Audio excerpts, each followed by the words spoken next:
Thank you, Madam Speaker, and I thank the gentleman for yielding. And I want to talk about a different historic perspective. This bill is different, all right, and I want to try to explain that to you. But first I want to say we weren't elected, any of us, to Congress to prove that we can barely keep the government open and alive. That was never why we were sent here. We're here to make America stronger. And looking at this bill, we are utterly failing in achieving that goal. In addition to the unnecessary and politically driven cuts in the legislation, the process that brought the bill to the floor is a mockery of regular order.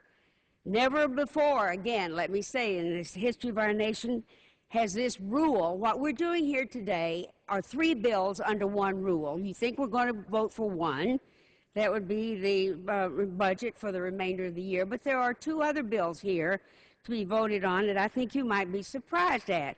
It certainly took us by surprise. One of them completely defunds Planned Parenthood, having nothing in the world to do about cutting the deficit. The second one, I will not, the second one takes away the health care bill. A matter of that importance is added as a correction onto this bill.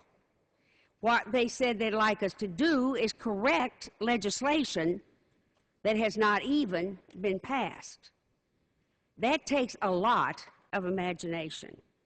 But what is more serious, and I believe that what they've done here, have added an unprecedented provision that raises serious constitutional questions. Now, pay attention here, except I don't want children to believe it. This is not the way we do things. After the House and Senate have passed this bill, and it comes back over the House will hold it and will not send it to the President. They will hold it themselves, letting the government shut down again, until the Senate votes to defund Planned Parenthood and to kill America's health care. Now, that is very similar to what we did here a few weeks ago. It seems weeks ago. It may have been last week for all I can remember. We've been working so hard. But what we did was probably one of the silliest things done in any legislative process in the world. They really passed a bill on this floor that said, we've already passed a bill and sent it to you, Senate. The Senate took the bill up and it failed. So then the House response to that failure was, if we don't hear from you by a date certain, then we're going to just say that the House bill is the law of the land. Now, all of you who've been to school know that what we do to pass a bill is the House passes a bill, the Senate passes a bill.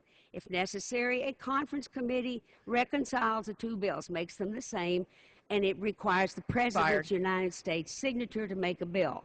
But not in this House. You can believe 10 impossible things before breakfast here easily, because we're called upon to do it every day. Gentleman from California.